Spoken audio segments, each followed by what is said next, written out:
അസ്സലാമു അലൈക്കും വറഹ്മത്തുള്ളാഹി വബറകാതുഹു. ഈ വീഡിയോയിൽ 5ാം ക്ലാസ് ഫിഖ്ഹ് പാദവാർഷിക പരീക്ഷയുടെ മോഡൽ ചോദ്യോത്തരങ്ങളാണ് നോക്കുന്നത്. ഒന്നാമത്തെ ആക്ടിവിറ്റി എന്താണ്? നജസുകൾ വേർതിരിക്കാം. ഇവിടെ 2 നജസിൻ്റെ ഇനങ്ങൾ കൊടുത്തിട്ടുണ്ട്. ഒന്ന് മുത്തവസ്സിത്ത്, 2 മുഗല്ലദ്. ഇനി അതിൽപ്പെടുന്ന നജസുകളൊക്കെ അതിൻ്റെ ബ്രാക്കറ്റിൽ ഓപ്ഷൻസുകളായിട്ട് കൊടുത്തിട്ടുണ്ട്.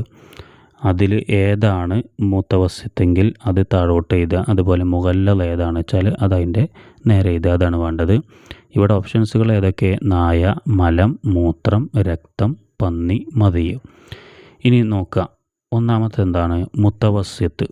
മുത്തവസ്സിത്തായ നജസ് ഏതൊക്കെയെന്ന് നമ്മൾ 9ാമത്തെ പേജ് 4ാമത്തെ പാഠം അന്നജാസാത്ത് വത്തത്വഹീറുഹ എന്നുള്ള പാഠത്തിലാണല്ലോ ഈ നജസുകളുടെ ഇനങ്ങളും അതിനെ ശുദ്ധീകരിക്കുന്ന രൂപങ്ങളൊക്കെ പഠിച്ചിട്ടുള്ളത്. അതിൽ 2ാമത്തെ പാരഗ്രാഫാണ് മുത്തവസ്സിത്ത് എന്ന് പറയുന്നത്. മുത്തവസ്സിത്തിലെ അതിലെ നജസുകൾ ഏതൊക്കെയെന്ന് പറയുന്നുണ്ട്. മലം, മൂത്രം, രക്തം, ചലം, ഛർദ്ദിച്ചത്, മതിയ്, വതിയ്, മനുഷ്യൻ, മത്സ്യം, ജറാദ് എന്നിവയല്ലാത്തതിൻ്റെ ശവം, ലഹരി ദ്രാവകങ്ങൾ മുതലായവ മുത്തവസ്സിത്തായ നജസുകളാകുന്നു എന്നവിടെ പറയുന്നുണ്ട്. അപ്പോൾ ഇതിൽ ഏതൊക്കെയാണ് മുത്തവസ്സിത്തായ നജസ്? മലം, അതവിടെ എഴുതാം. പിന്നെ മൂത്രം, അത് കഴിഞ്ഞിട്ട് പിന്നെ രക്തം, പിന്നെ മതിയ്, അത് 4ആണ് അവിടെ എഴുതാണ്ടത്. ഇനി 2ാമത്തത് മുഗല്ലദ്. മുഗല്ലദായ നജസ് ഏതാ? നമ്മൾ ആ പാഠത്തിൽ തന്നെ ആദ്യം പറയുന്നത് 1ാമത്തെ നജസുകളുടെ ഇനങ്ങൾ 1ാമത്തത് മുഗല്ലദ് എന്ന് പറയുന്നുണ്ട്. അപ്പോൾ നമുക്കറിയാം മുഗല്ലദ് എന്ന് പറഞ്ഞാൽ ഏതൊക്കെയാണ്? നായ, പന്നി, അവയിൽ നിന്ന് ജന്മം കൊണ്ടവ. അതേ മുഗല്ലദിൽ വരുള്ളൂ. അപ്പോൾ ഇവിടെ നായ എന്നും പന്നി എന്നുമാണ് ഇവിടെ എഴുതി കൊടുക്കേണ്ടത്. ഉത്തരങ്ങളൊന്നും കൂടി പറയാം. 1 മുത്തവസ്സിത്ത്, അതിൽപ്പെടുന്ന നജസുകൾ മലം, മൂത്രം, രക്തം, മതിയ്. 2 മുഗല്ലദ്, അതിൽപ്പെടുന്ന നജസുകൾ നായ, പന്നി. ഇനി 2ാമത്തെ ആക്ടിവിറ്റി യോജിച്ചവ ചേർക്കാം. 6 ചോദ്യങ്ങളാണുള്ളത്. അതിനോടൊക്കെ യോജിക്കുന്ന ഉത്തരങ്ങൾ മുകളിൽ ബ്രാക്കറ്റിൽ കൊടുത്തിട്ടുണ്ട്. ഓപ്ഷൻസുകൾ നമുക്ക് ആദ്യം ഒന്ന് വായിച്ചു നോക്കാം. മുത്തനജ്ജിസ്, മുസ്തഅമൽ, തൊഹൂറാണ്, ലാഹിറാണ്, ജായിസ്, ഫർള്. ഇനി ചോദ്യങ്ങൾ നോക്കാം. 1 കടലിലെ വെള്ളം. കടലിലെ വെള്ളം, അതിനോട് യോജിക്കുന്ന ഉത്തരങ്ങൾ ഇവിടെ ഓപ്ഷൻസുകൾ വായിച്ചു നോക്കിയാൽ നമുക്ക് ആൻസർ കിട്ടും. ഇങ്ങനത്തെ ചോദ്യങ്ങൾ വരുമ്പോൾ നമ്മൾ ചോദ്യവും അതേപോലെ ഓപ്ഷൻസും ഒന്ന് കൂട്ടി വായിച്ചു നോക്കുക. അപ്പോൾ തന്നെ അധികം ഉത്തരങ്ങൾ നമുക്ക് മനസ്സിലാക്കാൻ വേണ്ടി സാധിക്കും. ഇനി നമുക്ക് ആൻസർ കാണാൻ വേണ്ടി പേജ് നമ്പർ 7 3ാമത്തെ പാഠം അൽ മിയാഹു എന്നുള്ള പാഠത്തിലെ 2ാമത്തെ പാരഗ്രാഫിൽ അത്തൊഹൂറു, തൊഹൂറായ വെള്ളം എന്താണെന്ന് ആദ്യം പറയുന്നുണ്ട്. സ്വയം ശുദ്ധിയുള്ളതും മറ്റൊന്നിനെ ശുദ്ധിയാക്കാൻ കഴിവുള്ളതുമാണ് ഇത്. ഇനി അതിൻ്റെ ഉദാഹരണങ്ങൾ അവിടെ തൊട്ട് താഴപ്പുറത്ത് പറയുന്നുണ്ട്. എന്തൊക്കെ? കിണർ, കുളം, പുഴ, കടൽ മുതലായവയിലെ വെള്ളം തൊഹൂറാണ്. അപ്പോൾ കടലിലെ വെള്ളം എന്താണ്? തൊഹൂറാണ് എന്ന് നമുക്ക് ആൻസർ കിട്ടി. ഇവിടെ 3ാമത്തെ ഓപ്ഷൻസിൽ തൊഹൂറാണ് എന്നുണ്ട്. ഇനി 2ാമത്തെ ചോദ്യം നജസ് ചേർന്ന കുറഞ്ഞ വെള്ളം. നജസ് ചേർന്ന കുറഞ്ഞ വെള്ളത്തിനൊരു പേരുണ്ട്. അതിവിടെ നോക്കിയാൽ നമുക്ക് ലഭിക്കും. അതിൻ്റെ ആൻസർ ലഭിക്കാൻ വേണ്ടി നമ്മൾ അതേ പേജിൽ ഏകദേശം അവസാന ഭാഗത്ത് അന്നജിസു എന്നുള്ള അതിനെ വിശദീകരിക്കുന്ന ഭാഗത്ത് അതിൻ്റെ 3ാമത്തെ വരിയിൽ അത് പറയുന്നു. നജസ് ചേർന്ന കുറഞ്ഞ വെള്ളത്തിന് മുത്തനജ്ജിസ് എന്നും പറയും. അപ്പോൾ നജസ് ചേർന്ന കുറഞ്ഞ വെള്ളത്തിന് പറയുന്ന പേര് മുത്തനജ്ജിസ് എന്നാണ്. നമ്മുടെ 1ാമത്തെ ഓപ്ഷൻ തന്നെ അതാണ്. അപ്പോൾ മുത്തനജ്ജിസ് എന്നാണ് അവിടെ എഴുതേണ്ടത്. ഇനി 3ാമത്തെ ചോദ്യം എന്താ? ഇളനീർ വെള്ളം. ഇളനീർ വെള്ളം എന്താണ്? അതിൻ്റെ ഉത്തരം കിട്ടാൻ വേണ്ടി നമ്മൾ അതേ പേജിൽ തന്നെ 3ാമത്തെ പാരഗ്രാഫിൽ അത് ത്വാഹിറു എന്ന് പറഞ്ഞിട്ട് അവിടെ പറയുന്നുണ്ട്. എന്താണ് ത്വാഹിർ എന്ന്? സ്വയം ശുദ്ധിയുള്ളതും മറ്റൊന്നിനെ ശുദ്ധിയാക്കാൻ കഴിവില്ലാത്തതും. ഇനി അതിൻ്റെ ഉദാഹരണങ്ങൾ വെള്ളങ്ങൾ അവിടെ പറയുന്നു. കഞ്ഞിവെള്ളം, ഇളനീർ വെള്ളം, പനനീർ മുതലായവ ത്വാഹിറാണ്. അപ്പോൾ ഇളനീർ വെള്ളം ത്വാഹിറാണ് എന്ന ആൻസർ കിട്ടി. നമ്മുടെ ഓപ്ഷൻസുകളിൽ 4ാമത്തേത് ത്വാഹിറാണ് എന്നുണ്ട്. അപ്പോൾ അതാണ് അവിടെ ചേർത്ത് കൊടുക്കേണ്ടത്.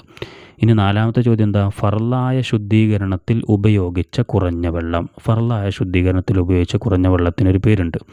നമ്മുടെ ഓപ്ഷൻസുകളിൽ അതുണ്ട്. അതിൻ്റെ ഉത്തരം കാണാൻ വേണ്ടി നമ്മൾ അതേ പേജിൽ തന്നെ അന്നജിസു എന്നുള്ളത് പറയുന്നതിൻ്റെ തൊട്ടു താഴെ പറയുന്നു ഫർളായ ശുദ്ധീകരണത്തിൽ ഉപയോഗിച്ച കുറഞ്ഞ വെള്ളത്തിന് മുസ്തഅമൽ എന്നും. അപ്പോൾ എന്താണ് മനസ്സിലായത്? മുസ്തഅമൽ എന്നാണ്. ഫർളായ ശുദ്ധീകരണത്തിൽ ഉപയോഗിച്ച കുറഞ്ഞ വെള്ളത്തിന് പറയുന്ന പേര് മുസ്തഅമൽ എന്നാണ്. നമ്മുടെ ഓപ്ഷൻസുകളിൽ 2ാമത്തേത് മുസ്തഅമൽ, അതാണ് അവിടെ ചേർക്കേണ്ടത്. ഇനി 5ാമത്തെ ചോദ്യം എന്താ? വാജിബിൻ്റെ മറ്റൊരു പേര്. വാജിബിൻ്റെ മറ്റൊരു പേരെന്താ? നമുക്ക് ഏതായാലും ഉത്തരം ഒന്ന് നോക്കാം. 3ാമത്തെ പേജ് 1ാമത്തെ പാഠത്തിൽ വാജിബ് എന്താണ് എന്ന് ആദ്യം പറയുന്നുണ്ട്. നമ്മൾ ആ അഹ്കാമു ശർഇയ്യ എല്ലാതും പഠിച്ചു വെക്കണം, ഏതും ചോദിക്കാൻ ചാൻസ് ഉണ്ട്. ഇവിടെ വാജിബ് ചെയ്താൽ പ്രതിഫലവും ഒഴിവാക്കിയാൽ ശിക്ഷയുമുള്ളത്. വാജിബിന് ഫർള് എന്നും പേരുണ്ട്. അപ്പോൾ നമ്മുടെ ചോദ്യം വാജിബിൻ്റെ മറ്റൊരു പേരെന്താണ്? ഫർള് എന്നാണ് എഴുതേണ്ടത്. നമ്മുടെ ഓപ്ഷൻസുകളിൽ അവസാനത്തതാണ്, അപ്പോൾ അത് എഴുതി കൊടുക്കാം. ഇനി ആറാമത്തത് ഹലാലിൻ്റെ മറ്റൊരു പേര് നമ്മൾ തിരഞ്ഞു നോക്കിയാൽ ഇവിടെ കാണാം. നമ്മുടെ ഉത്തരം കാണാൻ വേണ്ടി കണ്ടത് പേജ് നമ്പർ 3 അതേ പാഠത്തിലെ ഒന്നാമത്തെ പാഠത്തിലെ അവസാന ഭാഗത്ത് അൽ ഹലാലു എന്ന് കൊടുത്തിട്ട് പറയുന്നു, ചെയ്താലും ഇല്ലെങ്കിലും ശിക്ഷയും കൂലിയും ഇല്ലാത്തത്. ഉദാഹരണം നല്ല ചെരുപ്പ് ധരിക്കുക. ഇനി അതിന് പറയുന്നത് നോക്കൂ, ഇതിന് മുബാഹ് ജായിസ് എന്നും പേരുണ്ട്. അപ്പോൾ ഹലാലിൻ്റെ മറ്റൊരു പേര് മുബാഹ് എന്നും ജായിസ് എന്നുണ്ട്. നമ്മുടെ ഓപ്ഷൻസുകളിലുള്ളത് ജായിസ് എന്നാണ്. അപ്പോൾ അതാണ് ഇവിടെ എഴുതി കൊടുക്കേണ്ടത്, ജായിസ്. ഉത്തരങ്ങളൊന്നും കൂടി പറയാം. 1 കടലിലെ വെള്ളം, അതിനോട് യോജിക്കുന്ന ഉത്തരം തൊഹൂറാണ്. 2 നജസ് ചേർന്ന കുറഞ്ഞ വെള്ളം, അതിനോട് യോജിക്കുന്നത് മുത്തനജ്ജിസ്. 3 ഇളനീർ വെള്ളം, അതിനോട് യോജിക്കുന്ന ഉത്തരം ത്വാഹിറാണ്. 4 ഫർളായ ശുദ്ധീകരണത്തിൽ ഉപയോഗിച്ച കുറഞ്ഞ വെള്ളം, അതിനോട് യോജിക്കുന്ന ഉത്തരം മുസ്തഅമൽ. 5 വാജിബിൻ്റെ മറ്റൊരു പേര്, അതിനോട് യോജിക്കുന്ന ഉത്തരം ഫർള്. 6 ഹലാലിൻ്റെ മറ്റൊരു പേര്, അതിനോട് യോജിക്കുന്ന ഉത്തരം ജായിസ്. ഇനി മൂന്നാമത്തെ ആക്ടിവിറ്റി വ്യക്തമാക്കാം. ഇവിടെ 4 ചോദ്യങ്ങളാണുള്ളത്. ഒന്നാമത്തെ ചോദ്യം സുന്നത്ത് എന്ന് പറഞ്ഞാൽ എന്താണെന്ന് എഴുതി കൊടുക്കാനാണ്. നമ്മുടെ മൂന്നാമത്തെ പേജിൽ ഒന്നാമത്തെ പാഠം അഹ്കാമു ശർഇയ്യ എന്ന പാഠത്തിൽ മൂന്നാമതായിട്ട് പറയുന്നത് അസുന്നത്തു. എന്താണ് സുന്നത്ത് എന്ന് പറഞ്ഞാൽ ചെയ്താൽ കൂലിയുള്ളതും ഒഴിവാക്കിയാൽ ശിക്ഷ ഇല്ലാത്തതുമാകുന്നു അത്. അപ്പോൾ നമുക്കെങ്ങനെ ആൻസർ ചെയ്താം? ചെയ്താൽ കൂലിയുള്ളതും ഒഴിവാക്കിയാൽ ശിക്ഷ ഇല്ലാത്തതും. രണ്ടാമത്തെ ചോദ്യം എന്താ? മുഖഫഫായ നജസ് എന്ന് പറഞ്ഞാൽ എന്താണ്? മുഖഫഫായ നജസ് എന്ന് പറഞ്ഞാൽ നമ്മൾ അതിൻ്റെ ആൻസർ ലഭിക്കാൻ വേണ്ടി കണ്ട് പേജ് നമ്പർ 9 നാലാമത്തെ പാഠം അന്നജാസാത്തു വ തത്വഹീറുഹ, ആ പാഠത്തിലെ അവസാനത്തെ പാരഗ്രാഫിൽ പറയുന്നുണ്ട്. അഥവാ നജസ്സുകളുടെ 3 ഇനങ്ങൾ പറയുന്നുണ്ടല്ലോ. 1 മുഗല്ലദ്, 2 മുത്തവസ്സിത്ത്, 3 മുഖഫഫ്. അവിടെ നോക്കൂ, പാലല്ലാതെ ഒന്നും കഴിക്കാത്ത 2 വയസ്സ് തികയാത്ത ആൺകുട്ടിയുടെ മൂത്രമാണ് മുഖഫഫായ നജസ്. അപ്പോൾ നമ്മളിവിടെ മുഖഫഫായ നജസ് എന്നുള്ളവിടെ എങ്ങനെ ആൻസർ ചെയ്താൽ പാലല്ലാതെ ഒന്നും കഴിക്കാത്ത 2 വയസ്സ് തികയാത്ത ആൺകുട്ടിയുടെ മൂത്രം. ഇനി മൂന്നാമത്തെ ചോദ്യം നിഫാസ് എന്ന് പറഞ്ഞാൽ എന്താണ്? അതിൻ്റെ ആൻസർ ലഭിക്കാൻ പേജ് നമ്പർ 16 പാഠം 7 അദ്ദിമാഉ. ഈ പാഠത്തിൽ 3 രക്തങ്ങളെക്കുറിച്ച് പഠിക്കുന്നുണ്ട്. ഹൈള് എന്നാൽ എന്താണ്, നിഫാസ് എന്നാൽ എന്താണ്, ഇസ്തിഹാലത്ത് എന്നാൽ എന്തൊക്കെ പഠിക്കുന്നുണ്ട്. അതെല്ലാം പഠിച്ചു വെക്കുക. ഏത് ചോദ്യമാണ് വരിക എന്ന് നമുക്ക് പറയാൻ സാധിക്കില്ല. ഇവിടെ നിഫാസ് എന്നാൽ എന്തെന്ന് ഇവിടെ ചോദിച്ചിട്ടുണ്ട്. അപ്പോൾ എങ്ങനെയാണ് അതിൻ്റെ ആൻസർ ചെയ്താൽ? നമ്മൾ ആ പാഠത്തിലെ രണ്ടാമത്തെ രക്തത്തിൻ്റെ ഇനം അന്നിഫാസു എന്നിട്ട് പറയുന്നു, പ്രസവം കഴിഞ്ഞ ശേഷം 15 ദിവസം കഴിയും മുമ്പ് പുറപ്പെടുന്ന രക്തമാണത്. അപ്പോൾ നമുക്ക് അങ്ങനെ ആൻസർ ചെയ്താൽ പ്രസവം കഴിഞ്ഞ ശേഷം 15 ദിവസം കഴിയും മുമ്പ് പുറപ്പെടുന്ന രക്തം. ഇനി നാലാമത്തെ ചോദ്യം വാജിബ് എന്നാൽ എന്താണെന്ന് വ്യക്തമാക്കി കൊടുക്കാനാണ്. ഒന്നാമത്തെ പാഠത്തിൽ ആദ്യം തന്നെ പറയുന്നുണ്ട് അൽ വാജിബു, ചെയ്താൽ പ്രതിഫലവും ഒഴിവാക്കിയാൽ ശിക്ഷയും ഉള്ളത്. ചെയ്താൽ പ്രതിഫലവും ഒഴിവാക്കിയാൽ ശിക്ഷയും ഉള്ളത്, അതാണ് അതിൻ്റെ ആൻസർ.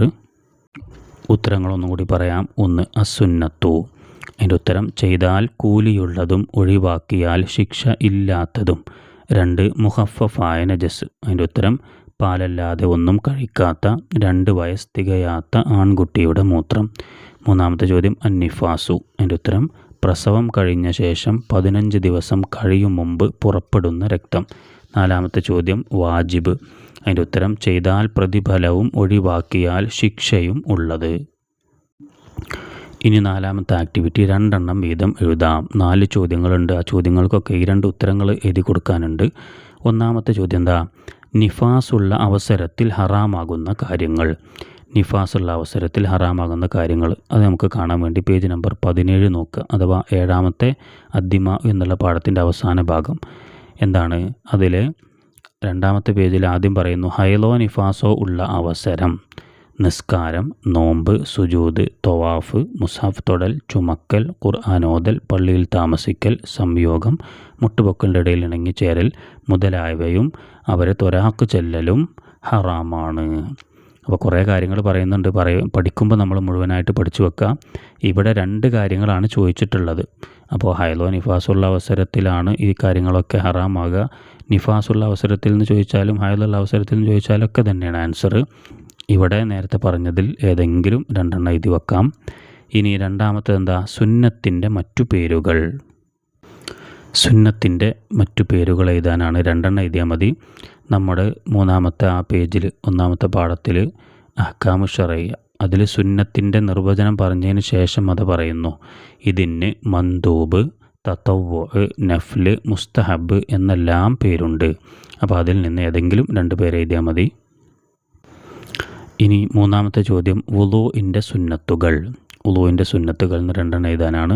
നമ്മൾ 6-ാമത്തെ പാഠം 13-ാമത്തെ പേജിൽ 6-ാമത്തെ പാഠം അൽ വുളൂ എന്നുള്ള പാഠത്തിൽ ആദ്യ പാരഗ്രാഫ് കഴിഞ്ഞിട്ട് ആ പാഠം ഏകദേശം അവസാനിക്കുന്നത് വരെ വുളൂഇൻ്റെ കുറേ സുന്നത്തുകൾ പറയുന്നുണ്ട്. അപ്പോൾ ഇതിൽ നിന്ന് ഏതെങ്കിലും 2 എഴുതുക. ഇപ്പോൾ ഖിബ്ലക്ക് മുന്നിടൽ, പിന്നെ വുളൂഇൻ്റെ സുന്നത്തിനെ ഞാൻ വീട്ടുന്നതെന്ന് കരുതി ഔദും ബിസ്മി 2 ഷഹാദത്ത് കലിമ അൽഹംദുലില്ലാഹി ലദീ ജൽമാ തുഹൂറ എന്നും ചൊല്ലിക്കൊണ്ട് മുൻകൈ 2 ഒപ്പം കഴുകൽ, പിന്നെ മിസ്വാക്ക് ചെയ്യൽ, വായിൽ വെള്ളം കുപ്പിളിക്കൽ, അതോടൊപ്പം മൂക്കിൽ വെള്ളം കയറ്റി പുറത്തേക്ക് കളയുകയും ചെയ്യൽ, പിന്നെ തല മുഴുവൻ തടവൽ, അങ്ങനെ അതിൽ കുറേ കാര്യങ്ങൾ പറയുന്നുണ്ട്. അതിലേതെങ്കിലും 2 എഴുതിയാൽ മതി. ഇനി 4-ാമത്തെ ചോദ്യം കുറഞ്ഞതാണെങ്കിൽ മാത്രം പൊറുക്കപ്പെടുന്ന രക്തം. കുറഞ്ഞതാണെങ്കിൽ, കുറച്ച് മാത്രമേ ഉള്ളൂ എങ്കിൽ പൊറുക്കപ്പെടുന്ന രക്തം ഏതാണ്? അതിൻ്റെ ഉത്തരം കിട്ടാൻ വേണ്ടി പേജ് നമ്പർ 11 5-ാമത്തെ പാഠമായ ഒഫാമിന നജാസാത്തി അതിലെ 3-ാമത്തെ പാരഗ്രാഫ് ഒന്ന് വായിച്ചു നോക്കാം. തരിമൂക്ക് പൊട്ടി ഒലിച്ച രക്തം, ഹൈദ് രക്തം, മുഗല്ലദ് അല്ലാത്ത അന്യരക്തം മുതലായവയിൽ നിന്ന് കുറഞ്ഞത് പൊറുക്കപ്പെടും. അപ്പോൾ ഇവിടെ 2-3 ഉണ്ട്. അതിലേതെങ്കിലും 2 എഴുതിയാൽ മതി. ഏതൊക്കെയാണ്? തരിമൂക്ക് പൊട്ടി ഒലിച്ച രക്തം, ഹൈദ് രക്തം, മുഗല്ലദ് അല്ലാത്ത അന്യരക്തം. അതിൽ നിന്ന് ഏതെങ്കിലും 2 എഴുതാനുള്ളത്. ഉത്തരങ്ങളൊന്നും കൂടി പറയാം. 1 നിഫാസുള്ള അവസരത്തിൽ ഹറാമാകുന്ന കാര്യങ്ങൾ. 1 നിസ്കാരം, 2 നോമ്പ്. 2-ാമത്തെ ചോദ്യം സുന്നത്തിൻ്റെ മറ്റു പേരുകൾ. അതിൻ്റെ ഉത്തരം 1 മന്ദൂബ്, 2 തതവ്വുഅ്. 3-ാമത്തെ ചോദ്യം വുളൂഇൻ്റെ സുന്നത്തുകൾ. 1 ഖിബ്ലക്ക് മുന്നിടൽ, 2 മിസ്വാക്ക് ചെയ്യൽ. 4-ാമത്തെ ചോദ്യം കുറഞ്ഞതാണെങ്കിൽ മാത്രം പൊറുക്കപ്പെടുന്ന രക്തം. അതിൻ്റെ ഉത്തരം 1 തരിമൂക്ക് പൊട്ടി ഒലിച്ച രക്തം, 2 ഹൈദ് രക്തം. ഇവിടെ ഒരു കാര്യം സൂചിപ്പിക്കാനുള്ളത്, നമ്മളിങ്ങനെ 2-3 ഒക്കെ ആയിട്ട് ക്വസ്റ്റ്യന് ചോദിക്കുകയാണെങ്കിൽ, എഴുതാൻ വേണ്ടി ചോദിക്കുകയാണെങ്കിൽ നമ്മൾ പഠിച്ചതിൽ ഏതും ആണെങ്കിൽ എഴുതാം. ഞാനിവിടെ എനിക്കിഷ്ടമുള്ള ഏതെങ്കിലും 2 ആയിട്ടാണ് എഴുതിയിട്ടുള്ളത്. നിങ്ങൾക്ക് നിങ്ങൾ പഠിച്ചതിൽ വെച്ച് എഴുതാൻ വേണ്ടി സാധിക്കും. അതിനൊന്നും കുഴപ്പമില്ല. ഇനി 5-ാമത്തെ ആക്ടിവിറ്റി ഉത്തരം എഴുതാം. 2 ചോദ്യങ്ങളാണുള്ളത്. 1-ാമത്തെ ചോദ്യം പല്ലിലും നാവിലും മിസ്വാക്ക് ചെയ്യേണ്ടത് എങ്ങനെയാണ്? നമ്മൾ മിസ്വാക്ക് ചെയ്യുമ്പോൾ പല്ലിൽ എങ്ങനെയാണ് മിസ്വാക്ക് ചെയ്യേണ്ടത്, നാവിൽ എങ്ങനെയാണ് മിസ്വാക്ക് ചെയ്യേണ്ടത്? അതിൻ്റെ ആൻസർ നമ്മൾ 14-ാമത്തെ പേജിൽ പഠിച്ചിട്ടുണ്ട്. അഥവാ 6-ാമത്തെ പാഠം അൽ വുളൂ എന്നുള്ള പാഠത്തിൻ്റെ 2-ാമത്തെ പേജ് 14-ാമത്തെ പേജിൽ 2-ാമത്തെ പാരഗ്രാഫിൽ അത് പറയുന്നു. 3 പ്രാവശ്യത്തിൽ കൂടുതലാക്കലും 3-ൽ നിന്ന് ചുരുക്കലും നോമ്പ് ആർക്ക് ഉച്ചയ്ക്ക് ശേഷം മിസ്വാക്ക് ചെയ്യലും കറാഹത്താണ്. അതിന് ശേഷം നോക്കൂ, പല്ലിൽ അകലത്തിലും നാവിൽ നീളത്തിലുമാണ് മിസ്വാക്ക് ചെയ്യേണ്ടത്. അപ്പോൾ നമുക്കിവിടെ എങ്ങനെ ആൻസർ ചെയ്താം? പല്ലിൽ അകലത്തിലും നാവിൽ നീളത്തിലും. ഇനി 2-ാമത്തെ ചോദ്യം എന്താ? ഹൈലിൻ്റെ ചുരുങ്ങിയ പ്രായം എത്രയാണ്? ഹൈലുണ്ടാകാവുന്ന ചുരുങ്ങിയ പ്രായം എത്രയാണ് എന്നാണ് ചോദ്യം. അതിൻ്റെ ആൻസർ ലഭിക്കാൻ വേണ്ടിങ്ങാണ്ട് പേജ് നമ്പർ 16 അഥവാ 7-ാമത്തെ അദ്ദിമ എന്നുള്ള പാഠത്തിൽ ആദ്യം തന്നെ പറയുന്നുണ്ട്. എന്ത്? ഹൈല് എന്ന് പറഞ്ഞാൽ എന്താണ് എന്ന് പറഞ്ഞിട്ട് അതിൽ 2-ാമത്തെ വരിയിൽ പറയുന്നു, ഹൈല് ഉണ്ടാകുന്ന ഏറ്റവും ചുരുങ്ങിയ പ്രായം 9 ചന്ദ്രവർഷമാകുന്നു. അപ്പോൾ അതിൻ്റെ ആൻസർ നമുക്ക് ഇങ്ങനെ എഴുതാം, 9 ചന്ദ്രവർഷം. ഉത്തരങ്ങളൊന്നും കൂടി പറയാം. 1-ാമത്തെ ചോദ്യം പല്ലിലും നാവിലും മിസ്വാക്ക് ചെയ്യേണ്ടത് എങ്ങനെയാണ്? അതിൻ്റെ ഉത്തരം പല്ലിൽ അകലത്തിലും നാവിൽ നീളത്തിലും. 2-ാമത്തെ ചോദ്യം ഹൈലിൻ്റെ ചുരുങ്ങിയ പ്രായം എത്രയാണ്? അതിൻ്റെ ഉത്തരം 9 ചന്ദ്രവർഷം. മദ്രസ വിദ്യാർത്ഥികൾക്കും അധ്യാപകർക്കും വളരെ ഉപകാരപ്രദമായ ഈ ചാനൽ നിങ്ങൾ ആദ്യമായിട്ടാണ് കാണുന്നതെങ്കിൽ ചാനൽ ഒന്ന് സബ്സ്ക്രൈബ് ചെയ്യുക. വീഡിയോകളൊക്കെ നിങ്ങൾ മറ്റുള്ളവരിലേക്ക് ഷെയർ ചെയ്യുക. ഇൻഷാ അല്ലാ ഇതുപോലെയുള്ള വീഡിയോകളുമായി നമുക്ക് വീണ്ടും കണ്ടുമുട്ടാം. അസ്സലാമു അലൈക്കും വറഹ്മത്തുള്ളാഹി വബറകാതുഹു.